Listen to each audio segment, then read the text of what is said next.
Back to the workshop. This video is not sponsored by Keeps. You know when it's going and you just got to accept it and clip it all off. Anyway, back in the workshop, I've got a couple of afternoons this week. Before I really do anything, I've got to do some thinking. Lots of stuff churning through my mind after the kit car show at the weekend. Lots of thoughts about layout and about charging and about the aesthetics and the look of the thing. So I'm going to take you on a quick tour, just walk you through some of my thinking before I actually crack on with doing anything. First up then, number plate position at the front. Trigger down here, but this is going to be pretty low and I need to double check what the rules are with regard to mounting and how low it's mounted, but that would look pretty cool. Don't actually have that big a cooling requirement, it could go there. But that would sort of affect the aesthetics of the grill, and I like this grill. I have some plans for that. So maybe down here that would keep things nice and simple. Just some simple brackets that would allow it to mount off the bottom there. Just need to double check the rules. But yeah, been meaning to experiment with that for a while. The plan was to have it up here somewhere and have all the lights and the number plate in a row, and that might still work. That looks pretty cool, but you could also come down here. This would make mounting easier. You'd have less of a cutout from the body, be having to shape less. You're just shaping one overhang rather than having to shape a whole cutout. The downside of moving it down is that it would then clash with the bumper bar behind, or rather this wouldn't clash, but my plan to put the charging ports behind it and have this flip down or flip up or something wouldn't work so well because you wouldn't have any space for the charging ports behind. So there's a question still, do we go up here in the middle, which I have to say, looking at the angle on the camera, looks pretty cool, but looks less cool when you're sort of up above it, or do we go down here?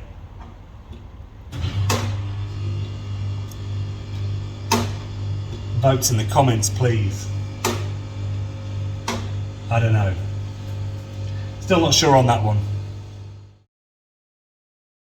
Don't go with the middle mounting for the number plate up there, and we might still.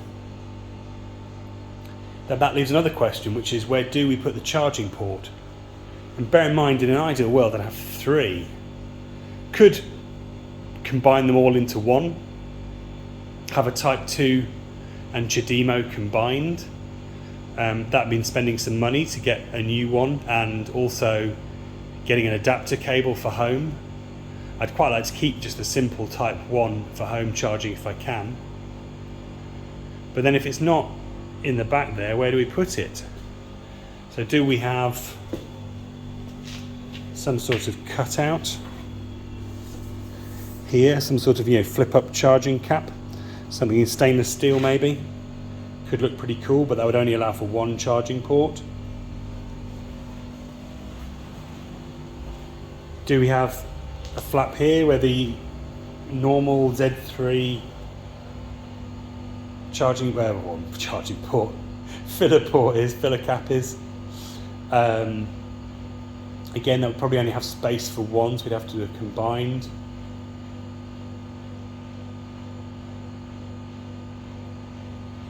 Can't really see how it would go up the front here because there's bodywork, structural bodywork straight under here. So don't really want to put it down. Obviously that folds up as well. Just don't really want to be messing around with that. Tricky. Not an obvious solution if we move the number plate down, so maybe we stick with middle. Just need to triple check I like the aesthetics of that. These plans, what we're going to get done, or at least try to get done this week. The inverter cradle needs finishing up. These verticals are just tacked on at the moment and need fully welding out, and then holes drilling and riv nuts fitting so that they can all bolt in at the relevant places. Our heater mount needs finishing up, so that plate trimming down, some holes drilling, and some captive nuts or a back plate making up for where it's going to bolt to the adapter plate. And we need to plumb that, and I've started on that. I'll show you in a second. And I'd really like to get our power steering pump mounted. What I'm looking at is using this piece of sheet folded to make up a mounting bracket for this. And if you can see here, I've actually bought some, I didn't have the mounting bracket for this, so I've bought some rubber isolators and 3D printed some little parts that slot quite firmly into these holes. There's 3 holes around it. I was hoping this was going to be my first experiment in 3D scanning and using that to produce a bracket in CAD. But unfortunately my 3D scanner is still not here, still delayed. So this will be cardboard aided design. I have actually drawn this up in CAD, but I'm not confident in the accuracy to send off my design for a bracket to get it cut. I might as well use the plasma cutter, use the sheet folder, make up a metal cradle again, which goes around these three mounting points, which can then be welded in somewhere in the car. And then finally, actually not quite finally, off-camera progress, the adapter for my drill, the Makita adapter for my drill, is glued back on, so we can do those drills through from the inverter mount to the adapter plate. And then just under the bonnet, jeez, that's heavy, with shonky, hello, stay, with shonky struts. Let's grab this torch.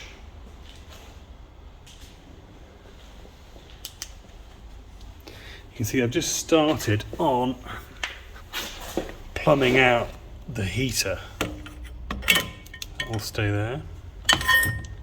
There we go. So this is just a Bosch pump clone. I've got the inlet comes in at the bottom, outlet out that way, quite firmly on.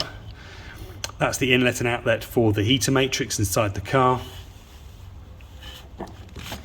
So what I'm thinking is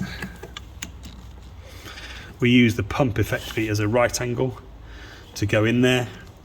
You can see there should be space with a bit of a dog leg for the other pump, the other pipe to come out.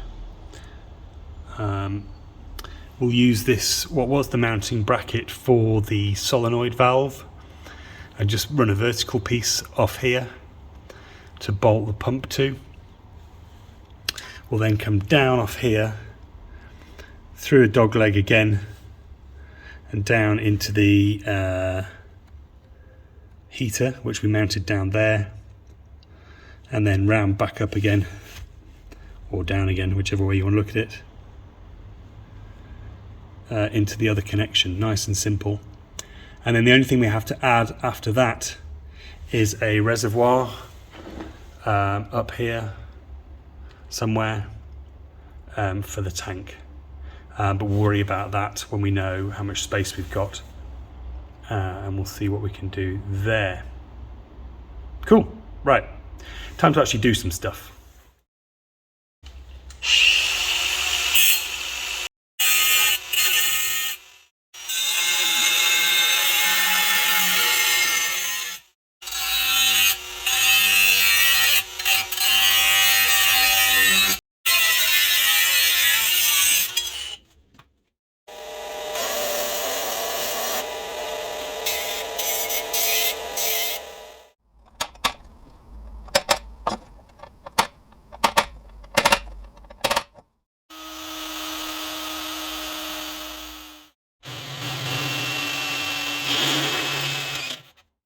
little interjection from future me.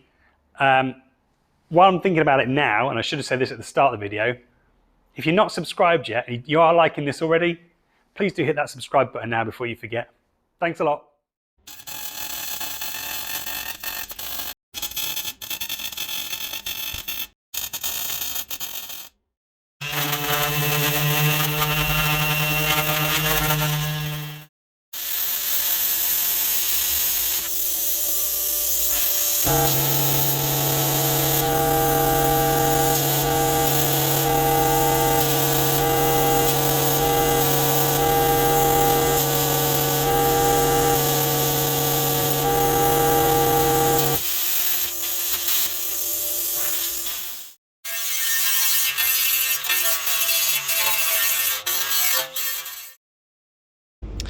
After a bit more fettling than I hoped would be needed, this is where I'm at. I've drawn some lines, fold lines, for a fold line and then another line. Anyway, I've drawn some lines. So I'm going to fold along this one and this one. So we've got a sort of bit of angle on the outside. And then this one to leave a bit of horizontal strength in as well. I've cut a hole out so that the pump can at least come up to there. I'm now going to pop my 3D printed parts in. I actually forgot to bring the other, what are they called? The standoff, rubber standoff things, isolators. Pop my 3D printed parts in, put some bolts in, and try and mark out where they're going to land. And then I'm going to relieve a bit more of the steel out, so this comes all the way up, so that the these can locate and drill some holes, so I can put bolts through, and fold the steel. And obviously I can trim it off. I don't need all of this. So I probably put another fold in this side. So we've got strength, or actually, I mean, could always go triangle. Strange noises from pigeons or something outside. Yeah, not quite sure yet which shape I'm going to go with. I've put this is all on the assumption that the inverter power steering pump is going to go about here, so that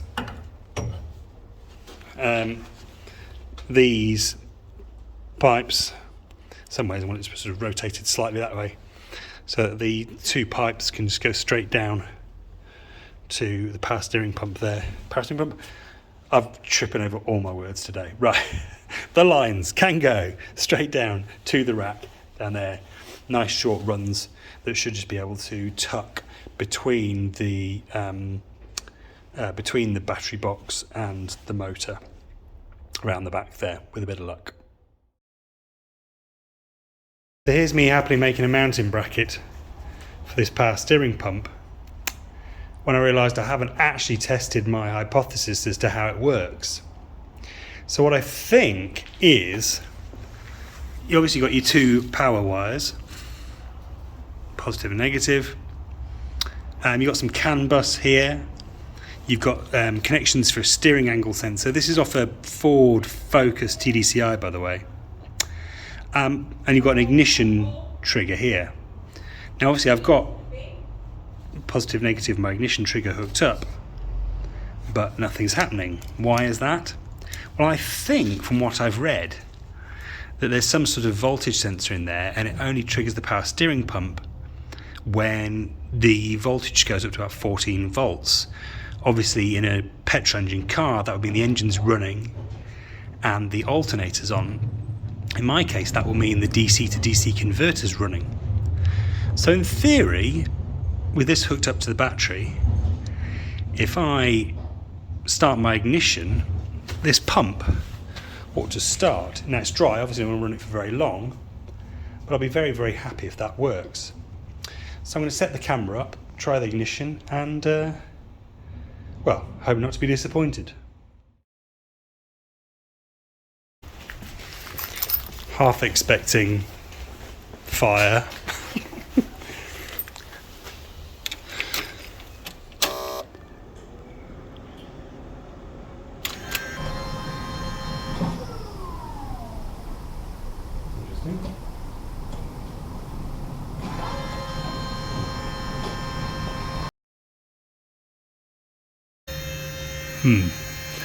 Nada.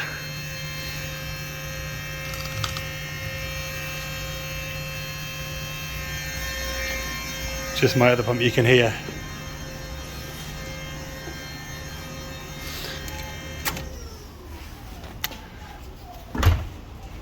Thought for a second that had worked, but no such luck. So that's not a dead loss. That pump could be knackered. It may need some CAN bus input. It may be throwing errors. I haven't tried hooking up to CAN bus yet to try and diagnose it or understand it, which I'll have to do. But it does mean that I can't assume that I'll be able to use that power steering pump in the conversion until I've got it running. I was hoping that would work. And so I probably have to stick with the one that I've got in the 300 already. Now I can probably use that bracket, but it won't have quite the same mountings on it, so I won't finish that bracket now until I've worked out what that, or rather how that other power steering pump works. Maybe I'll buy another Zafira one just to make life easier. They're not wildly expensive, but the reason I bought that Focus one is because Zafira ones are getting pretty much more expensive, more like 50 plus quid, and that one was only 20 I think shipped. So it was worth it to have a play with it, see if I could make it work, and maybe I still will. But yeah, puts a little dent in the plans for now. Now the welds have cooled on the inverter bracket, some of my worst welding ever. I'm not quite sure what's going on there. But I've just got it clamped in to check a few things, and I sort of suspected that the heater bracket and where I want the holes to go for the inverter bracket might foul each other.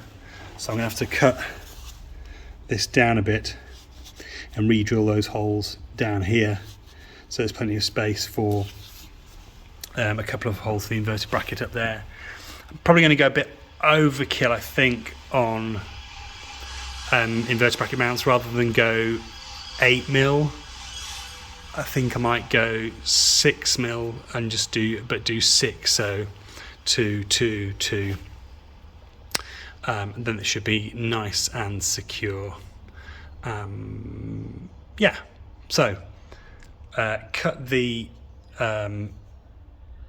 heater bracket down, re-drill those holes, and then start drilling, marking out and drilling holes for the inverter bracket. Workshop after a couple of days away, and done some thinking about this power steering pump. I'm going to put this beastie, the Ford's pump, to one side for now, because while I suspect I probably can get it running at some point, it's going to take me away from actually just getting this project finished, in as much as these things ever are, back on the road. And so I really want to focus on that. So I've taken the plunge and ordered a second Zafira pump, so I can make up a bracket for that while I've still got this 300 on the road. Said, we're getting really close to pulling the 300 off the road, and there's only so much more I can do on the mock-up car in terms of fabrication. I've already modified the sort of cross beam that the suspension mounts to slightly to add those extra sort of brackets for the motor mount. I don't really want to modify anything else. I want to keep that car together and keep the 300 together. And so I think probably another week of bits on the mock-up car in here, and then when I've got some consistent time, I'm going to pull the 300 in and start to strip that down, swap things over, and do the rest of the fabrication on the 300. Before we do that, I'd really like to finish up the bulk of the sort of the hardware mounting design, particularly the battery box, the brake booster pump, and work out roughly the wiring for the new battery box and the new high voltage junction box, which is there to allow me to connect a second pack in. My first junction box, too small, nowhere to connect stuff in, no flexibility, too smaller contactors as well to be dumping 2 packs through it. So that's the mission for next week and probably the week after. And then, well, no, probably next week, actually, if I'm really honest. And then the week after, maybe the back end of that week, the 300 comes off the road and we try and get this motor fully installed. The new power steering pump's not going to arrive until Monday, most likely. So we're going to put this bracket fabrication on hold until I know I'm making something for the right power steering pump. I'm hoping that the work I've done so far sustains, because the mounting for the Zafira pump is different to the Ford one. So I'm hoping that I haven't just wasted that piece of steel, albeit it's an old bit of semi-scrap, so not the end of the world if I have more time than anything. But in the meantime, let's crack on with the brake booster pump. I finally found this, having searched home workshop, this workshop, sheds, boxes, everything. It was hiding away on a shelf at home. So this, I think I probably showed this in a previous video. I bought this Hella UP28 pump that was broken. The output, input, whatever you want to call it, had snapped. So I drilled it out and threaded in bung's the wrong word, threaded in a sort of a tapered piece here to attach the pipe to, and that seems pretty well sealed now. So we need to mount this. It's got these rubber mounting pieces, so just a couple of 6mm through there, in some captive nuts on some sort of arrangement that holds it. Unfortunately, it doesn't come off quite square, which is slightly annoying, but we can cope with that. So that has to sit somewhere. We've got vacuum reservoir here. At least I don't know what this is originally used for, but it looks like it will cope perfectly fine as a vacuum reservoir. Needs a good clean up. Again, annoyingly, the mounting brackets aren't at the ends, they're sort of halfway up, so need some interesting mounting options for that, albeit there's no weight to it, it's not going to flop around very much. In between these two there'll be a non-return valve, which I've got somewhere, another piece that I've misplaced. I think I brought it to the workshop, but I can't find it right now, but not urgent. So non-return valve between those two, and then our pressure switch. I've got multiple options with regards to the pressure switch. I've got an electronic one with a controller from Johannes Hübner, which I'll use at some point, but this is just a very, very simple one. You put a T piece into there, it measures the pressure and gives you, switches on and off, and somewhere there's an adjustment screw, I think, so you can vary it, maybe in that hole. Can't see. Maybe it's there actually. Maybe that's a Allen key and you adjust there. But that wouldn't be very easy to use, would it? So we'll get that piece in as well. Again, doesn't really need much mounting, but there are mounting holes for it. So maybe we mount it, I don't know, something like that off this end, because we want to be measuring the amount of vacuum remaining in here, effectively between here and the brake booster pump. And then when it drops below a certain level, triggers a relay powers on the brake booster pump. That means this isn't running all the time as it is in my current implementation, and noisy that is too. So first up, let's work out how to mount this and where it's going to go. I actually think we can keep this nice and simple. Just a couple of tabs off the inverter frame onto just a couple of bits of flat bar with some nuts secured to the bottom, and the pump can sit there. We've got plenty of height above it if we do that. So we might carve the come off that connection in a sort of S bend, put the have the reservoir mounted above it, and then come back in another S bend through the sensor and into a cut down pipe here, which will sit, I think it sits in that hole. Either way, so we can effectively do S bend into reservoir, S bend into pipe, and that'll all be pretty neat.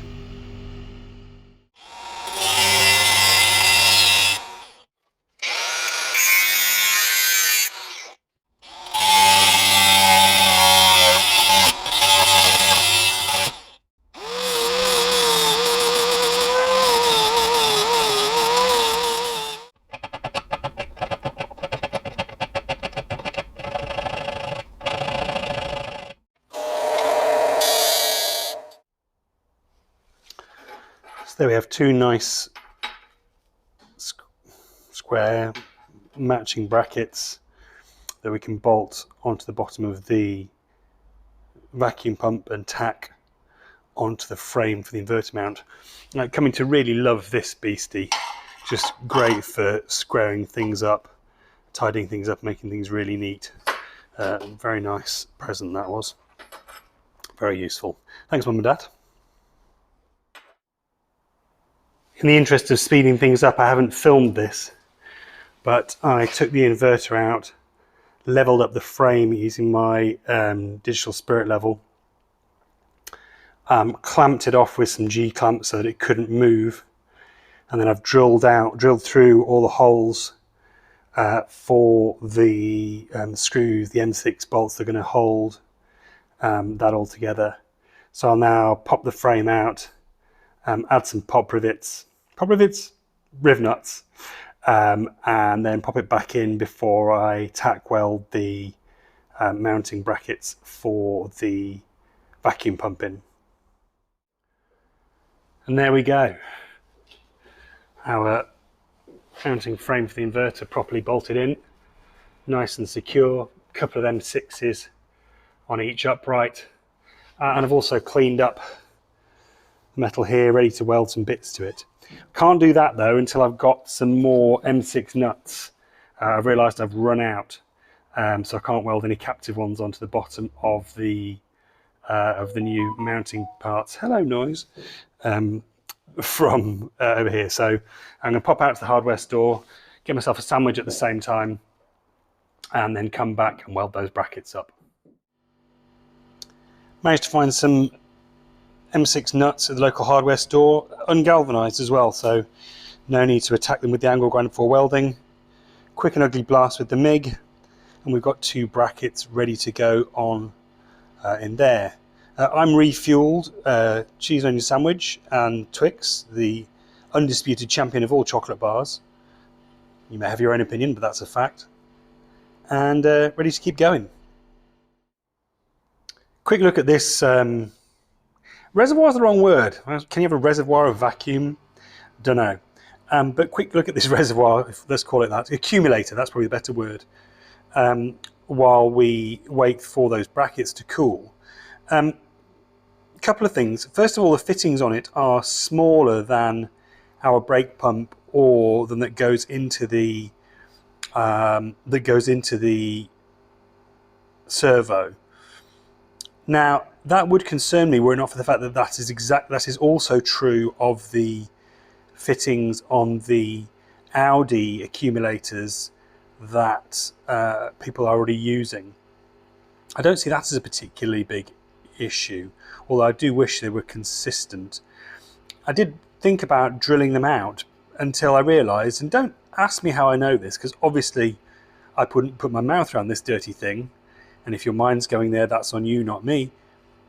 But there is a one-way valve integrated in this accumulator, and I don't know if I would damage it if I tried drilling these fittings out to put some larger ones on.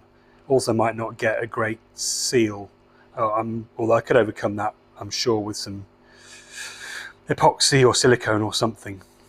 So yeah, not sure what to do on the plumbing front, but I will start thinking about how to mount this.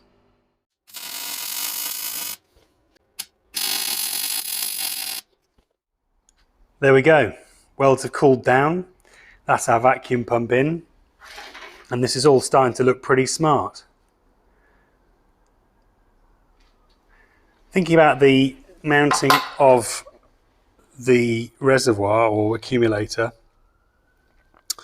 I thought it'd go like that perhaps. And what I might do, sirens in the background, is I could come off here and just with a bit of angle, and actually just a one or two, probably two riv nuts in here. I could come up like that, or I was actually experimenting with, dug through my scraps box, found these bits of aluminium strip. Could actually just, I thought it might go this way, could actually just drill a hole in there and come up like that and mount this that way transversely. The holes don't quite line up, the holes for the pump and the holes for the accumulator, but that's a possibility. And then come off at a right angle off here into the pipe. Or I could, and this is kind of what I'm thinking at the moment, I could just drop the accumulator. It's not that noisy at the moment. It's already going to be on demand rather than constantly when I put the sensor in, the sensor switch in. So what I could do is just come off at a right angle here, have a T-piece with the sensor in the middle, maybe just a little single bolt bracket to hold the sensor here, and then hook up a relay over here somewhere. Just have a relay bolted to here to drive this when it's triggered by the sensor. Although I think actually the sensor can actually drive it directly. You can even do it without a relay, so that would be even simpler. I'll have to check the ratings on the sensor and see if it's got the capacity to do that, because that would be ultra simple and really, really clean. Just a simple 90 degree from there, 90 degree from there, tie them in, and we're kind of done on the vacuum pump. So next week I'll get the power steering pump in. I've had to put this wooden piece back in because the bonnet just fell on my head. I'm thinking probably actually same again. We'll come off the angle brackets for the inverter. Maybe tie into the motor mount down here. Have an angle piece of 2020 to take some weight, and then stabilize it off here, and sit our power steering pump there, and then we're out here and it's battery box, and work out how to mount the battery box. Interesting, been doing some reading shared by Jamie from a forum about the rules with regards to chassis modification, and apparently adding small brackets to the chassis or monocoque, whichever one you've got, is not an issue. And on those grounds, I might take the old radiator brackets off, put some thicker steel in here. So same place, same mounting point, but some thicker steel to tie the battery box into, or come over the top. I could come out the top here and have it sit down, which would be quite nice.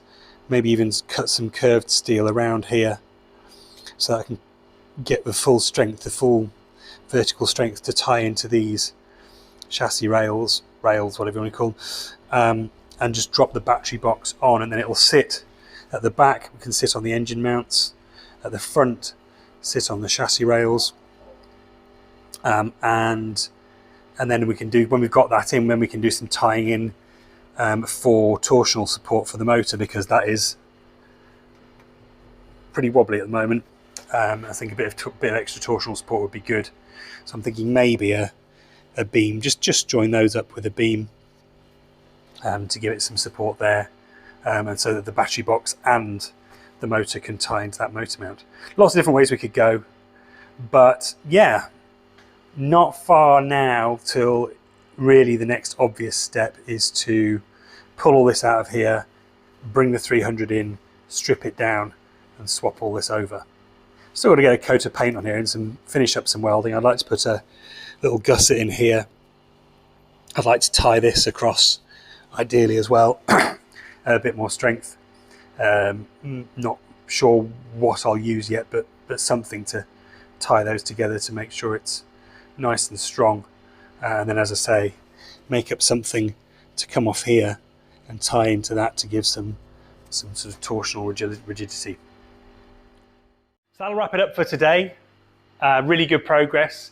getting very, very close now to taking the 300 off the road and doing that motor swap.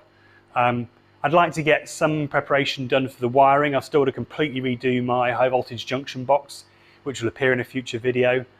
Still got to work out all the wiring around the engine bay. Still got to work out plumbing, cooling, where the cooling pump mounts, which pump I'm going to use, and finish up the plumbing for the heating as well, before it all goes in. So still quite a lot to do before we do that, but hoping to get a good amount of time in the workshop next week, maybe week after, worst case week after that, get the 300 off the road and start stripping it down, ready to transfer this stuff across, and then finish up these episodes of the motor upgrade working directly on the 300 rather than this dev mule that I don't really want to take apart anymore or weld everything else to, rather than actually do it on the car that's going to receive these upgrades. So that's that. Thanks for watching. Really appreciate all the comments and feedback. I'm learning stuff. I'm getting motivated by it, so more of that, please. And yeah, if you are not subscribed, please do subscribe. The numbers are climbing slowly, up to about 427 last time I looked. Really, really want to hit 1,000 this year. The sooner we can hit 1,000, the better. So that's it. Thanks for watching. Goodbye.